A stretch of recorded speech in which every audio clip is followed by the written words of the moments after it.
fazendo a transmissão pelo YouTube, né? Estamos pelo YouTube, estamos pelo Facebook e agora estamos iniciando também agora a nossa conexão aqui pelo Instagram. Boa noite a todos vocês. Hoje eu vim aqui para trabalhar com vocês um pouco o aspecto da interpretação de textos. A ideia desse nosso trabalho hoje é mostrar a vocês, principalmente, como se faz um trabalho de análise psicossemiológica. Então nós vamos ver hoje a análise de uma história bastante tradicional, uma história que vem de muito tempo. Ela começou inicialmente por Perrault, na França, depois os irmãos Grimm pegaram essa história e passaram a trabalhar dentro do novo contexto dela. Era uma história conhecida por todo mundo, eu não tenho muita novidade a contar pela história convencional. A história de Chapeuzinho Vermelho é a história de uma menininha que faz aniversário e ganha da mãe dela um presente, que é um chapeuzinho vermelho, né? E uma responsabilidade. Qual que é a responsabilidade dela? A responsabilidade dela é levar doce para a vovozinha que está doente no meio da floresta.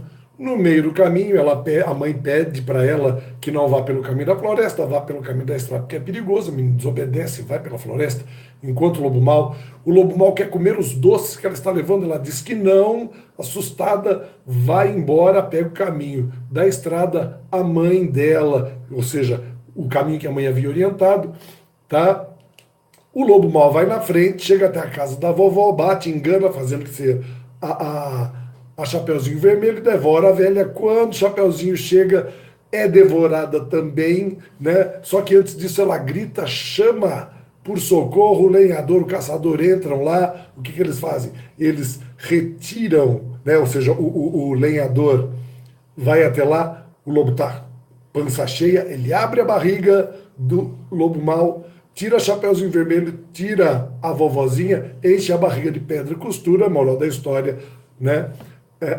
O lobo mau se deu mal e a Chapeuzinho Vermelho aprendeu a lição dela. Essa daí é a historinha convencional que a gente conta para as crianças e tudo mais.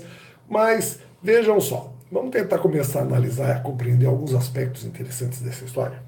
Primeira coisa, Chapeuzinho Vermelho. Ela é uma menina ou é um menino? Né? Chapeuzinho Vermelho é uma menina. Né? Qual é a idade que a gente atribui para essa menina? Vamos pensar bem? Normalmente essa história nós ouvimos como somos bem crianças. Então, nós costumamos a ver essa criança, menina, com uma idade bem jovem, né?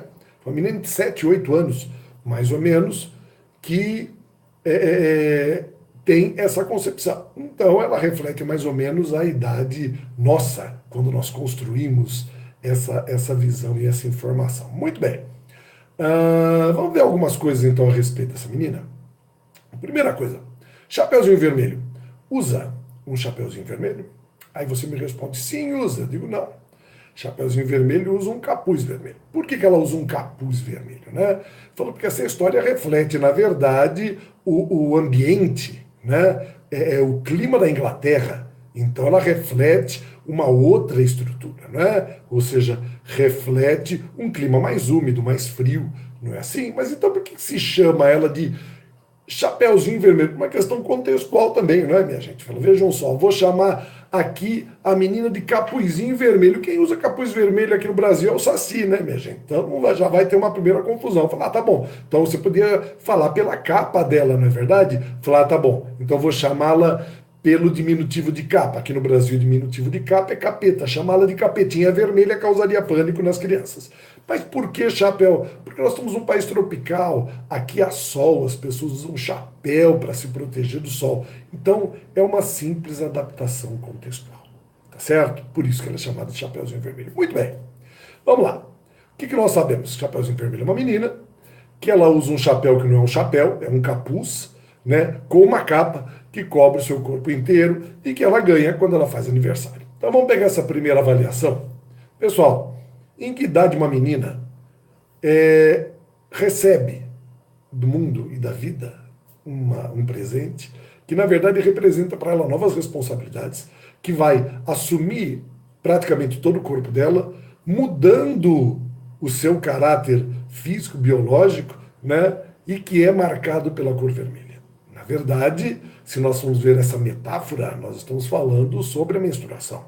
Se for assim, a idade dessa menina que nos atribuímos é uma idade um pouquinho mais velha do que a gente imagina, não é? Falou assim, com que idade uma menina vai atingir um pouquinho dessa menstruação? Vai, falou assim, são várias idades, mas só que em média entre 12 e 13 anos. Isso daí já mostraria que essa menina não é tão novinha quanto a gente imagina. Mas vamos lá. Muito bem. Lá vamos avaliar essa estrutura. Vamos para a mãe da Chapeuzinho Vermelho? Vamos deixar a Chapeuzinho Vermelho de lado um pouquinho? Vamos ver a mãe da Chapeuzinho Vermelho? Pensa comigo. Sua mãe é velha e está doente. O que você faz? Você deixa ela morando sozinha no meio da floresta?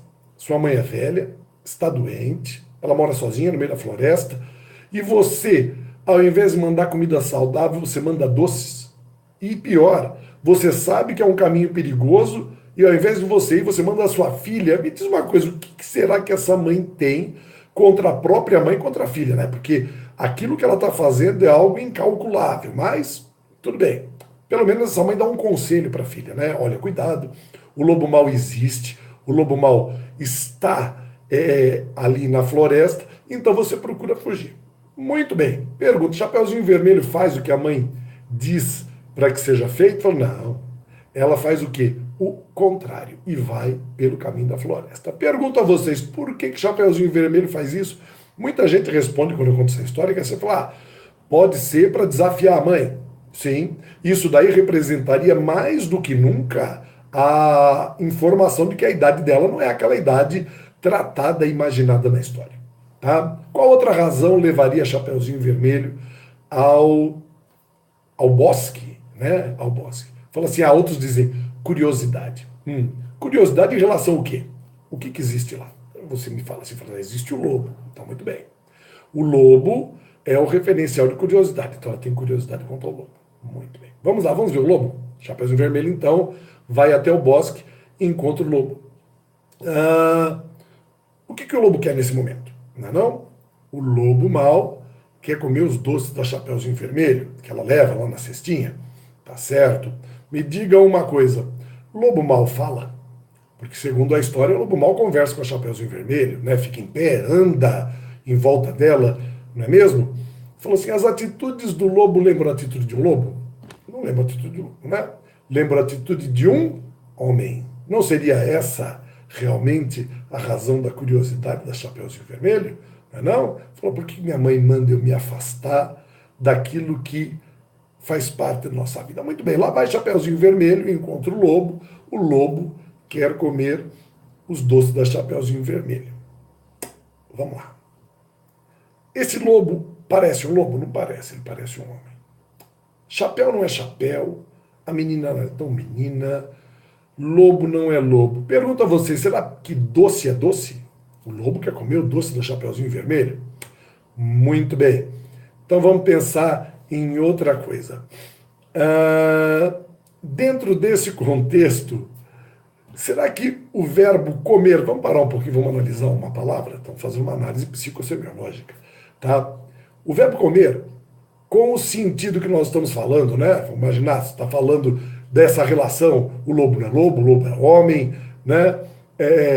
Será que o verbo comer sempre tem sentido de comer? Eu gosto de perguntar assim, né? Será que quando um homem diz, dentro de um contexto normal, não vou justificar, mas ele diz assim, olha, eu estou comendo aquela mulher, o que ele é, um antropófago que se alimenta da carne dela? É isso? Né? É essa a ideia que se tem quando é essa proposta, ou usando termos convencionais, o homem propondo a mulher, né? Falou, não, nós sabemos que isso é uma proposta sexual.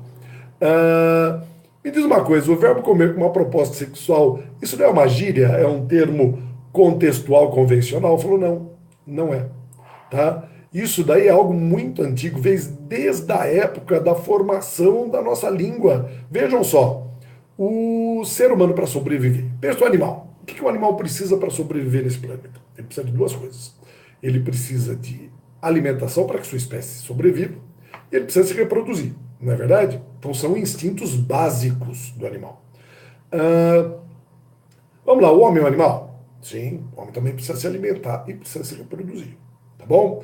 Me diga uma coisa: o animal reproduz se ele não tiver como se alimentar? Não, né? Não. Então, na verdade, se a gente fosse analisar essas duas relações existentes na sobrevivência do ser humano e na sobrevivência dos animais, qual delas é a mais importante? Sinto muito se você está respondendo que é sexo, já que as duas coisas mais importantes na sobrevivência é a alimentação e é a reprodução, mas eu garanto para você que não é reprodução, não. Tá? É, na verdade, alimentação. Falou assim, alimentação, o animal não pode sustentar os seus filhotes, a sua prole, né?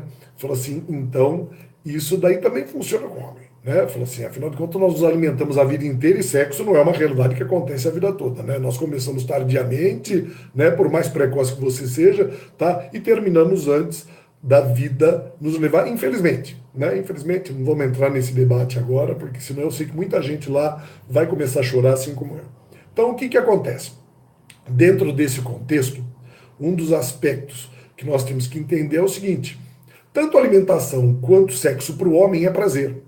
Então, o que que ele vai fazer? Vejam, historicamente, o homem apelida a segunda coisa que lhe dá mais prazer na vida com o nome da primeira.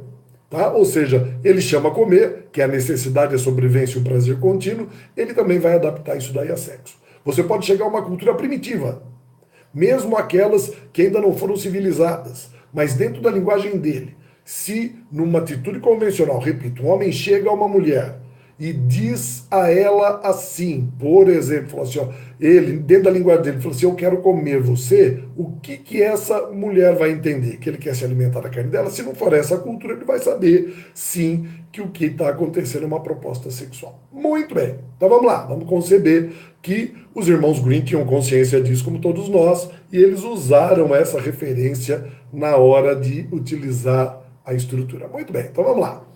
O lobo mau quer comer os doces da Chapeuzinho Vermelho. Minha gente, se lobo não é lobo, se chapéu não é chapéu, se a menina não é tão menina, se comer não é comer, o que que é doce? Não é? Doce provavelmente não é doce. Doce é aquilo que ela guarda consigo, não é? Doce é o que? A sua sexualidade ou coisa parecida. Mas a questão é a seguinte, pergunto. Chapeuzinho Vermelho cede a esse assédio do lobo, aquilo que ele pede nesse momento? Não, não faz isso daí não, né? O que ela faz? Ela não cede. Por que que ela não cede se ela tinha curiosidade em relação a ele? Minha gente, ter curiosidade não significa ter coragem, né? Você dá uma espiadinha de um abismo não significa sentar na beira dele e balançar as perninhas, né? Falou assim, o que que ela faz? Ela tem a curiosidade, que já levou até lá, mas nesse momento ela decide simplesmente ir embora, né? O que que ela faz? Ela diz que não, pega os doces dela e vai agora seguindo o caminho da estrada, o caminho mais longo, aquele orientado pela mãe. Para mais um pouquinho. Que conselho foi esse que a mãe deu a ela? Não é verdade? Que conselho é esse que uma mãe dá à filha em dado momento na vida, quando ela diz para ela assim, fala, minha filha, lobo existe, lobo faz parte da nossa vida. Nós encontraremos o lobo na nossa estrada, sim. Mas quem decide o momento de encontrar esse lobo é você. Né? Então isso daí é até um conselho sábio. Pergunta, a mãe dizer isso daí é o suficiente para que a menina desista e siga o conselho dela? Lógico que não. É mais um estímulo. Vai falar, minha mãe veio me falar isso daí e vive com o lobo mal. Né? Então, o conselho dela foi válido. O que que essa mãe disse? Meu bem, lobo mal existe, faz parte da nossa vida. Só que a gente é que decide o horário, o momento. Muito bem, vai lá, Chapeuzinho Vermelho, lembrando daquilo que a mãe falou, segue o caminho da estrada. E o lobo mal desiste? Minha gente, lógico que não. Se o lobo mal desistir, isso significa que o homem desistiu. E dentro dessa relação, a espécie termina. Qual é o papel do homem nessa situação? Estou falando do papel biológico, tá? É o que? É o de insistir. Por que que ele insiste? Porque é o processo da reprodução. É através desse processo que a espécie vai continuar. Então, é papel dele insistir, tá? O papel dele é insistir. Então, o que ele faz? Ele procura uma outra alternativa. Para onde o lobo vai nesse momento? Você fala assim, vai para casa da vovó. E eu pergunto para você, me diga uma coisa. Lobo Mal sabia onde era a casa da vovó? Chapeuzinho Vermelho deu orientações para ele de onde ficaria a casa da vovó? Não. Mas e como assim? Como o lobo vai até a casa da vovó? Pergunto para vocês. Minha gente, me diga uma coisa. O lobo é um bicho da floresta, não é verdade? Onde que a vovó mora? A vovó mora na floresta também, né? Vovó sabe que na floresta existe lobo? Com certeza, né? Ela é uma mulher experiente. Isso daí indica o quê? Que também, né, dentro desse contexto, o lobo sabe que a vovó existe. Então, eles são seres do mesmo ambiente, seres que se conhecem, não é assim? Se eles são seres que se conhecem, o lobo sabe da vovó, a vovó sabe do lobo. Muito bem. Lá vai o lobo mau para a casa da vovó. Me diga uma coisa. Onde o caminho da floresta termina? Na casa da vovó. E onde o caminho da estrada do Chapeuzinho Vermelho termina? Na casa da vovó. Viram como, de um jeito ou de outro, em algum momento, o lobo vai estar no caminho dela? Mas vamos lá. O lobo mau vai até a casa da vovó. O que ele faz? Ele chega até lá, assopra a casa da vovó até que caia? Lógico que não. Isso daí é a história dos três porquinhos. Vamos misturar, na verdade. O que ele faz? Ele bate a porta. A vovó abre imediatamente a porta? Também não. O que ela faz? Ela pergunta quem é. E o lobo mau, nesse momento, obviamente, espertalhão que é, ele finge, imita a voz da Chapeuzinho Vermelho. Minha gente, vou perguntar uma coisa para vocês. Lobo bate a porta, imita a voz e finge? Não, né? Vejam que esse lobo, em nenhum momento, ele apresenta qualquer tipo, né? Em nenhum momento, ele apresenta qualquer tipo de atitude que não seja atitude de um homem, na verdade? Não é mesmo? Então, olha só, pessoal, falando um oizinho aqui, tem um monte de gente dizendo oi, só fazendo um intervalo. Um beijo à professora Luciane Sartori, que entrou agora e me mandou um beijo, então um beijo forte nela, né? O amor da minha vida. E a todos aqueles que estão assistindo. Eu não vou interromper muitas vezes, que é justamente para poder dar continuidade à nossa história, e no final a gente conversa com todo mundo. Então vamos lá. Continuando a nossa história. Lá vai o lobo mau, bate a porta da vovó, a vovó pergunta quem é, ele diz que é Chapeuzinho Vermelho. O que a vovó faz nesse momento? Vovó abre a porta e me diz uma coisa. Vovó sabe que lobo existe na floresta, não é mesmo? Vovó tem medo de lobo? Acho que não. Como vovó teria medo de lobo se ela mora na floresta? Se vovó mora na floresta, não tem medo de lobo. Então, ela sabe o risco que existe em se encontrar do lobo? Sabe o que o lobo pode fazer? O lobo pode comê-la. Vovó tem medo disso? Lógico que não. O que a vovó faz? Vovó abre a porta. Pergunto a vocês. Se o lobo não é lobo, lobo é um homem, o que o lobo é? Mais velho ou mais novo do que a vovó? Certamente o lobo é mais novo, né? Me diga uma coisa. Uma mulher mais velha tem medo de um homem mais jovem só porque ele é mais jovem? Obviamente que não. O que é isso? Né? A experiência dela faz ela sabe os riscos que ela corre em abrir a porta e encontrar o lobo, sabe? O lobo pode comer ele. O que acontece nesse momento? O lobo simplesmente come a vovó. Você já viu alguém com trauma porque o lobo comeu a vovó? Sorte da vovó, não vamos entrar na questão, né? Vejam só, para uma mulher mais velha ser assediada por um homem mais jovem, algo humilhante, algo vergonhoso? Evidentemente que não. Vejam, por mais que ela possa não aceitar, isso é revigorante, é revitalizante, não é? Falou, vejam, se uma mulher mais nova vai lá e se mostra interessada por um homem mais velho, isso daí é revigorante nos dois casos. Muito bem, vamos lá. O que acontece quando a vovó abre a porta? O lobo come a vovó. Perfeito. Já era a vovó. O lobo entra, chega Chapeuzinho Vermelho. Chapeuzinho Vermelho faz. Vamos lá? Chapeuzinho Vermelho simplesmente faz o quê? O que qualquer criança faz? Chega lá e abre a porta, é isso? Chapeuzinho não, Chapeuzinho bate a porta. Me diz uma coisa, minha gente. É comum uma neta chegar à casa da avó e bater na porta para entrar? Eu falei assim, eu não sei, isso daí eu não conheço. Falou assim, lá na minha casa, quando os meus netos chegam... Meus netos, né? Deixa eu falar tudo. Nem neto eu tenho. Lá na casa da minha mãe, quando os netos dela chegavam, né, eu ia levando meus filhos até lá, ela simplesmente já estava na porta esperando, né, já estava na porta esperando, era uma maravilha, não é mesmo? Ela ia correndo em nossa direção, abria os braços e abaixava para cumprimentar as crianças. Comigo ela falava um oi, dava um beijinho, não é? Quando as crianças entravam na casa da minha mãe, lá, e até hoje acontece isso, a geladeira era a porta principal, a grande surpresa, não é mesmo? Quando você abria a porta da geladeira, tinha lá bolo, doce, gelatina, pudim, cocado, um monte de coisa que ela tinha feito. E aí ela me dizia, assim, todo orgulhoso: olha, filho, se você quiser, lá no fundo da geladeira tem uma cerveja para você, né? Tem porque eu havia levado da última vez, né? Não porque ela havia pensado em mim. Então, é assim, a relação de avó com neto é uma coisa fantástica. Mas vamos lá, Chapeuzinho Vermelho é educadinha. Então o que ela fez, né? Ela simplesmente foi lá e bateu a porta. Ótimo. O que acontece nessa hora? O lobo mau simplesmente vai lá e abre a porta? De jeito nenhum. O que é que o lobo faz? O lobo, nesse momento, vai fingir mais uma vez, não é assim? Falou assim, ele imita a voz da vovó. Esse lobo é fantástico, ele é fantástico. Ele tem um poder, uma capacidade de imitação, não é mesmo? Muito bem. O que acontece? Ele manda ela entrar, Chapeuzinho Vermelho entra. Vamos lá, vamos entender agora o lobo. Quando o Chapeuzinho Vermelho entra na casa, o que o lobo está lá? Em pelo, esperando ela para atacar? Não. Ele está como? Vestido de vovó, na verdade? Está fantasiado de vovó. Esse lobo se traveste, é uma coisa fabulosa. Muito bem. O que o lobo está fazendo? Ele está lá na cozinha fazendo bolinho de chuva e pipoca para ela? Não. Está fazendo o quê? Uma blusinha de crochê? Não. Onde é que o lobo está? O lobo está na cama. Muito bem. Para que serve a cama, minha gente? Vamos entender? Muito bem, para que serve a cama? Então vamos pensar o seguinte: a cama serve para dormir. Muito bem. Ou então, quando a pessoa fica doente, ela fica de cama, ela fica doente. Tá certo, não é não? Deixa eu perguntar uma coisa. Quando um homem e uma mulher, ou então quando duas pessoas vão para a cama, é sempre só para dormir? Né? Ou então é porque estão doentes? Sempre que eu falo assim, ó, vem comigo para a cama, alguém vai para a cama é para ficar doente junto? Não, né? Esse convite tem outro sentido. Então lá está o lobo na cama. Muito bem. Pergunto a vocês: Chapeuzinho Vermelho é míope?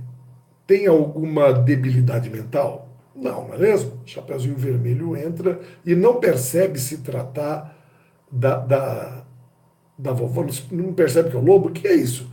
É comum uma neta não reconhecer a própria avó quando vê um lobo, por mais peludo e feia que a velha seja, não é mesmo? Não é assim, não. Então, o que acontece? Começa, nesse momento, uma conversa. Pergunta, Chapeuzinho Vermelho desconfia de alguma coisa ali daquela situação ou não? Ela é tão ingênua assim? Falou, não, sim. Né? O que acontece? Começa o quê? Uma conversinha entre eles que mostra o que Chapeuzinho Vermelho havia desconfiado, sim. Quais são as perguntas feitas pela Chapeuzinho Vermelho, né?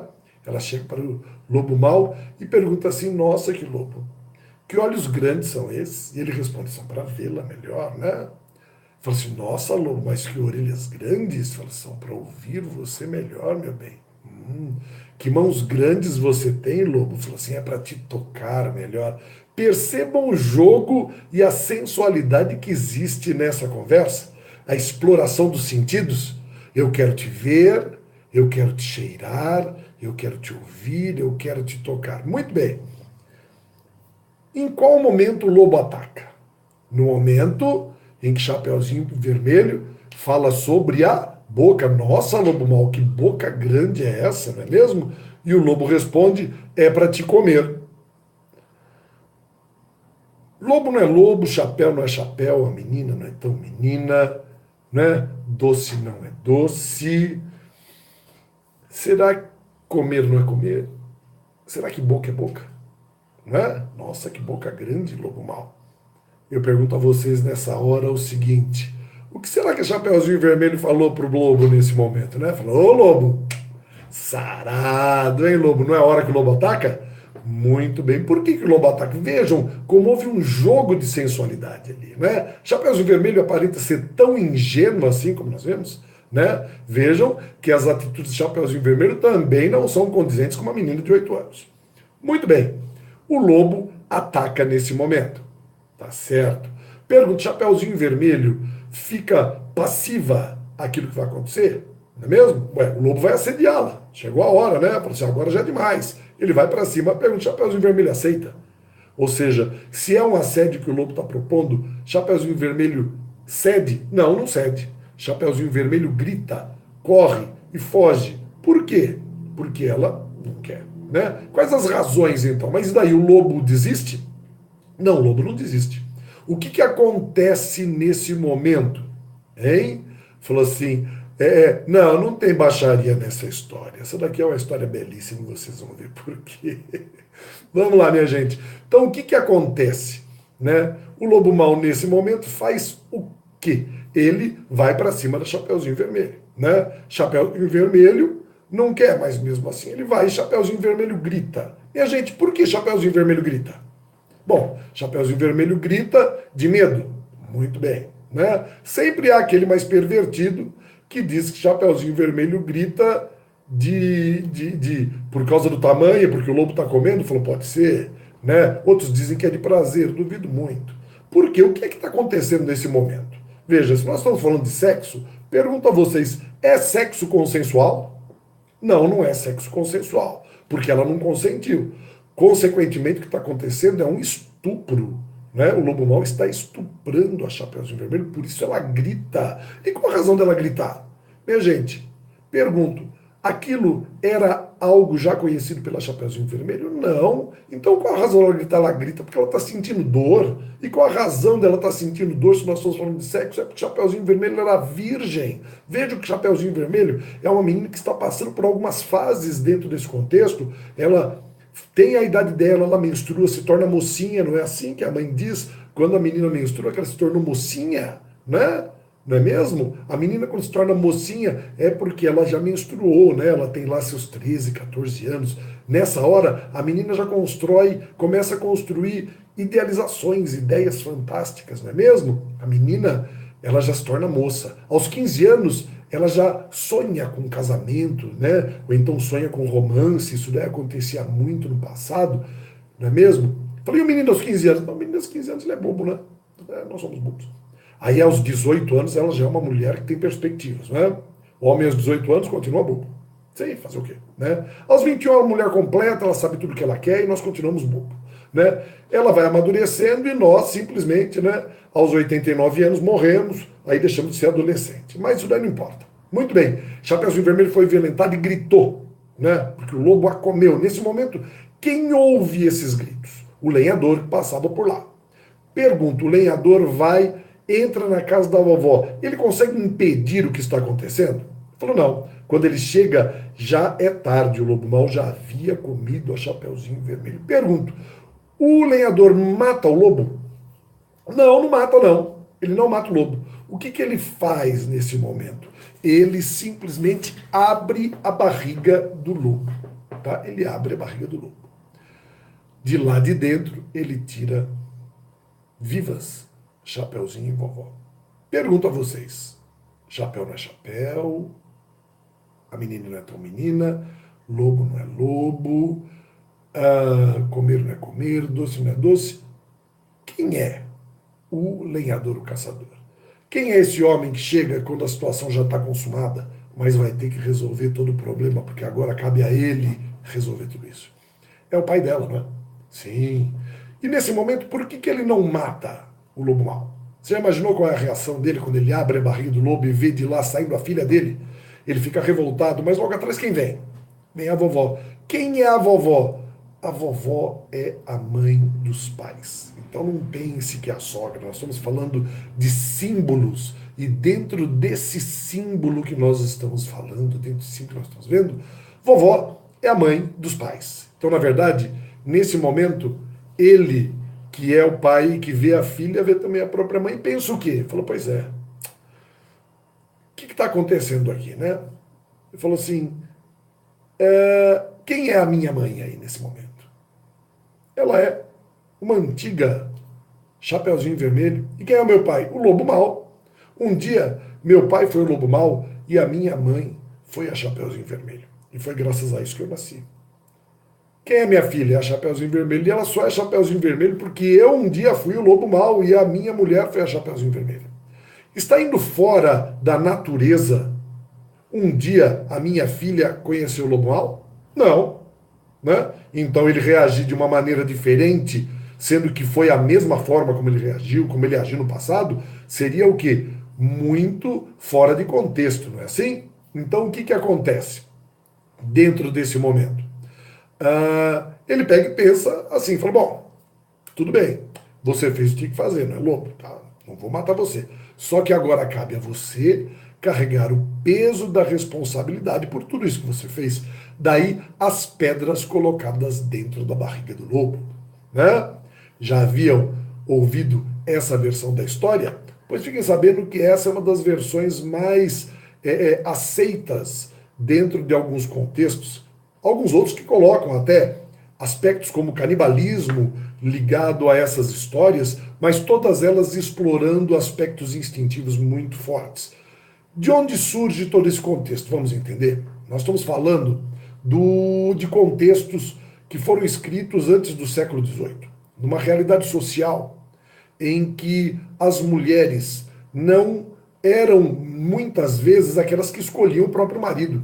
Como é que uma menina estava pronta? Como é que se sabia que uma menina, vamos dizer lá no século XVI, século XVII, estaria pronta para se casar? Né? Quando que ela se tornaria mulher? Quando ela menstruasse. E nesse momento, então, ela estava pronta a se casar. Pergunto, quem decidia qual seria o marido dela? Ela mesma? De jeito nenhum. Quem entregaria seria o pai. O pai é que entregaria.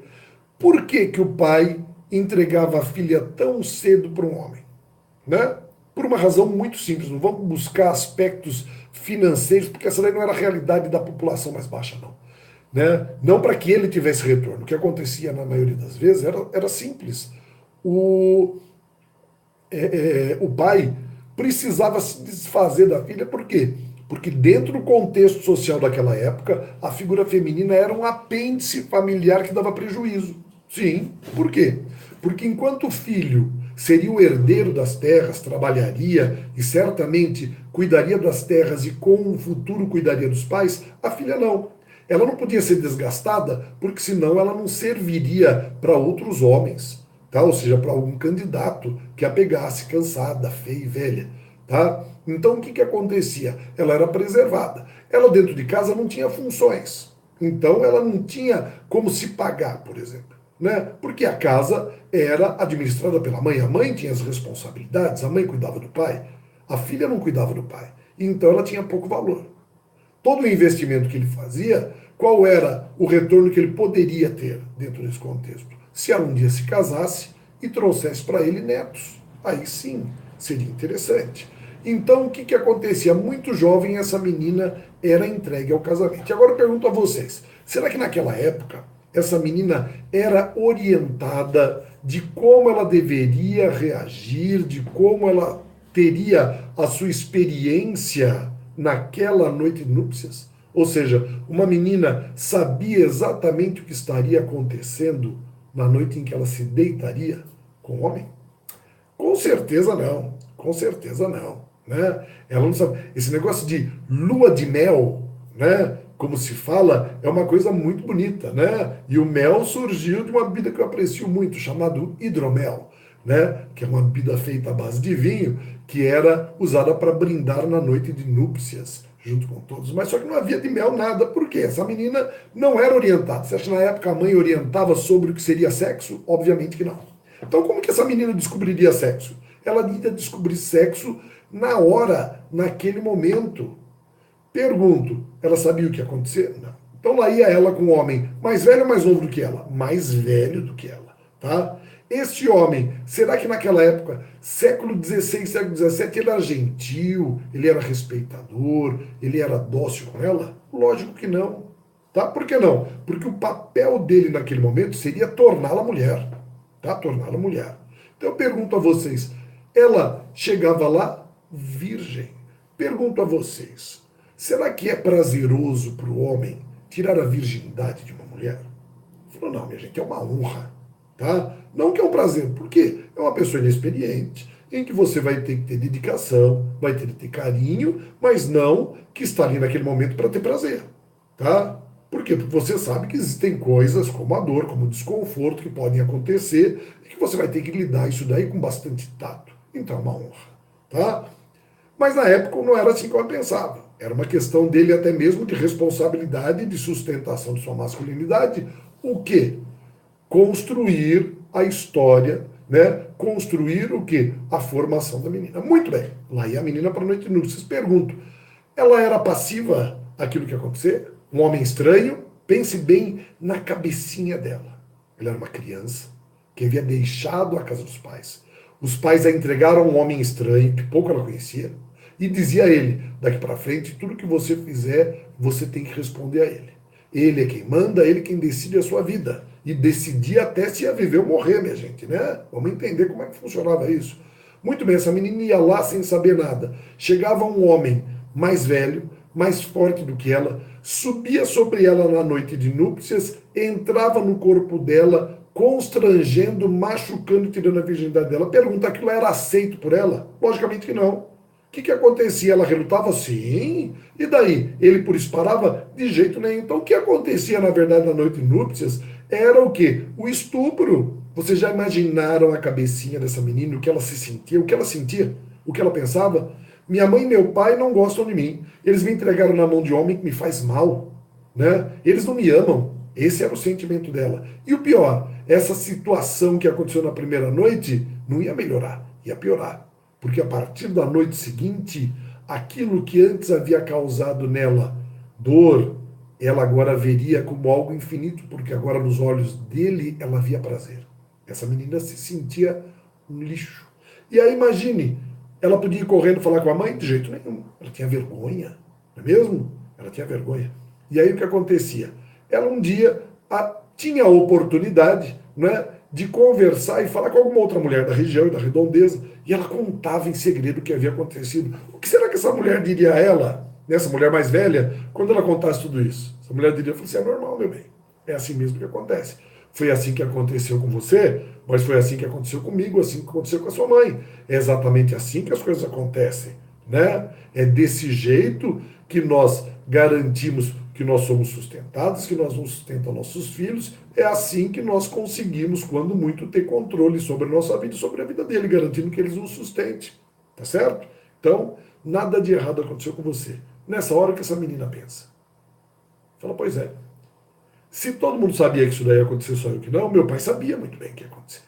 Né? E ele me entregou a isso. Nessa hora ela fica revoltada contra o pai. Mas e contra a mãe? A mãe também sabia? Não, porque ela fica solidária, porque ela viu que a mãe passou pela mesma coisa.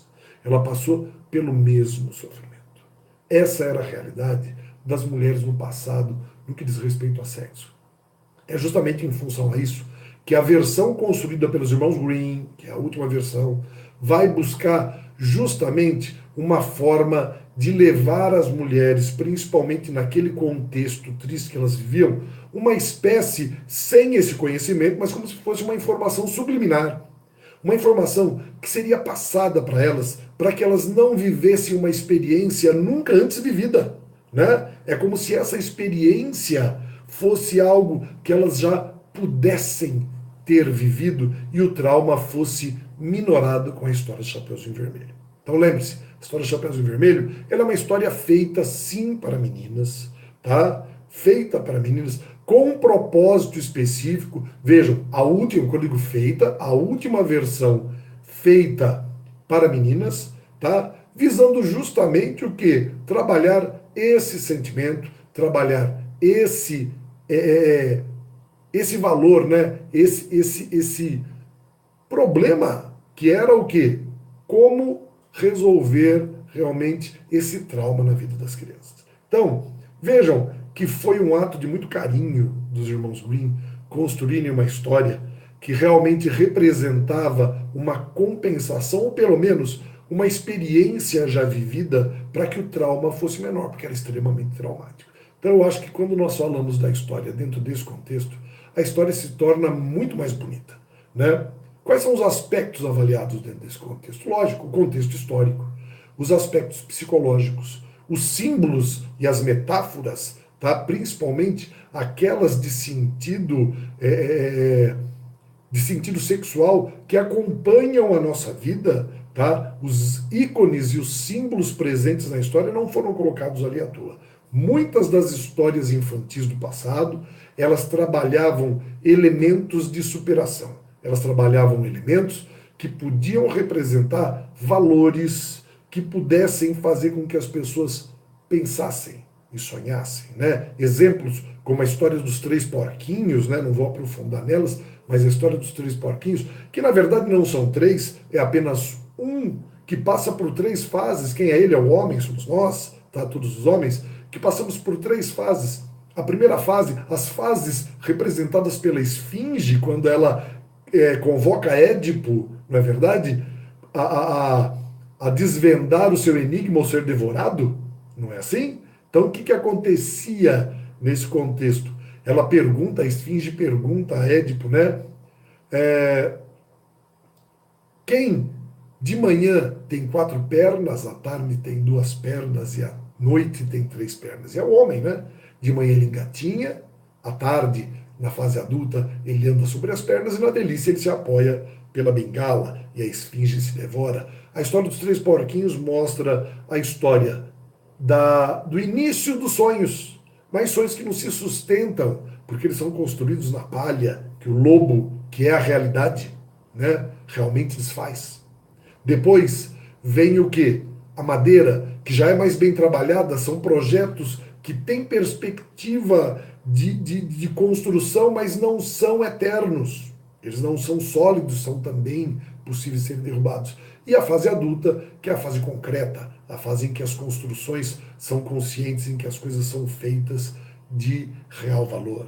Outro dia me perguntaram também sobre a história do Patinho Feio, e ela é uma história bastante interessante até para os dias de hoje, né? Pense bem, uma criança rejeitada pelos pais porque era diferente, era incompreendida por todos na família, e naquele momento ela era chamada de feia, até que ela cresce e se vê como realmente ela é, e ela reconhece que existem outros iguais a ela, que é possível ser feliz, que a acham bela, e muito mais bela na realidade dela do que na realidade dos outros. Sobre o que uma história como essa fala? É uma história que fala sobre uma realidade que existe, sempre existiu, que é a homossexualidade, a rejeição que existe sobre as crianças que têm esse tipo de sentimento, de pensamento, de forma de ser, não é mesmo? E que em dado momento tem de enfrentar uma realidade muitas vezes prematura pelo preconceito, pela ignorância de todos, né?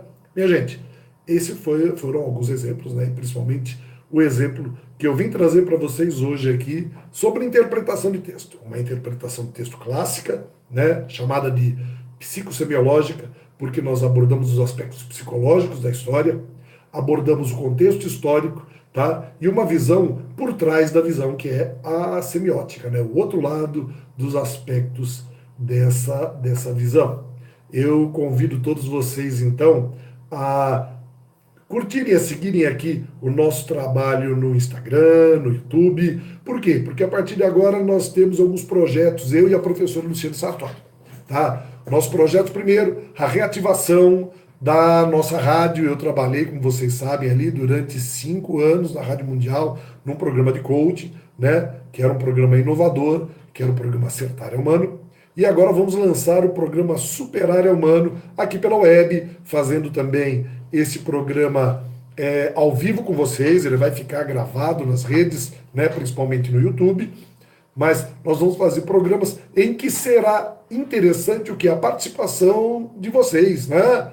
A participação no contexto das histórias, no contexto das análises, das avaliações. Nós traremos outros profissionais do coaching, profissionais principalmente ligados ao universo da nossa língua, ao universo dos trabalhos de uma maneira geral, né? Falou assim, junto conosco sempre, lembrando a todos vocês, né? A turma do Se Joga Vídeos, do INSS, né? Ou seja, a equipe que nós temos, né? Um grupo interessante de pessoas, tá? De profissionais que se dedicam principalmente ao trabalho agora com o INSS, né? E chama atenção a todos para um grupo fantástico, que é o Grupo do Bigode, né?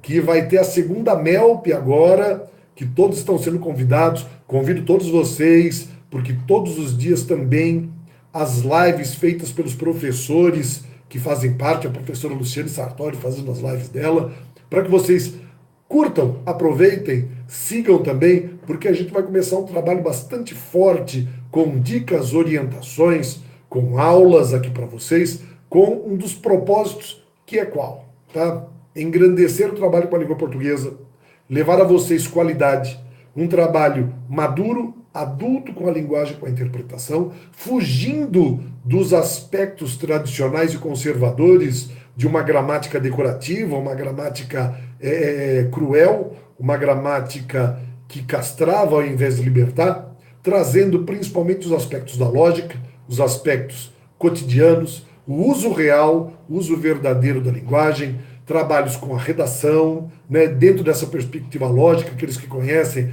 o trabalho que nós fazemos, o projeto Arroz com Feijão, que é um projeto fantástico ali, que garante a todos um resultado acima da média na redação, todo um trabalho nada milagroso, um trabalho feito em cima da lógica, que é a linha de trabalho que eu sigo, a linha de trabalho que eu mostro, que é produto, né, dos meus estudos, do estudo do professor Luciano Sartori também. Então, convido todos vocês a se juntarem a todos nós de língua portuguesa, mais uma vez, convido vocês a participarem de grupos fantásticos que estão ali, né? Grupos como o Se Joga Vídeos, grupos como o Grupo do Bigode. Convido a todos ali para participarem também, junto com meu grande amigo Daniel Sena, do Instituto Daniel Sena. Convido a todos vocês que tiverem acesso aos trabalhos que nós fazemos na rede LFG, né? E em todos os outros lugares. Lembrando a vocês que nós no segundo semestre, vamos lançar o nosso aplicativo de língua portuguesa, que é o O-Concurs, que em breve vocês vão poder o quê? Participar trabalhando junto com a gente, vendo vídeos, assistindo aulas, participando de grupos e de debates, através do aplicativo que foi feito exclusivamente para que a gente trabalhe o quê? Como o nome mesmo já diz, O-Concurs. Torná-lo um O-Concurs, um especialista dentro do universo da linguagem e dentro do universo do concurso público. Minha gente, olha só, um grande abraço a todos vocês. Foi uma grande honra para mim poder trazer um pouco dessa história para todos vocês, de ver todos vocês ali presentes, né, atuando, falando, dando essa força para a gente aqui nesse nosso trabalho.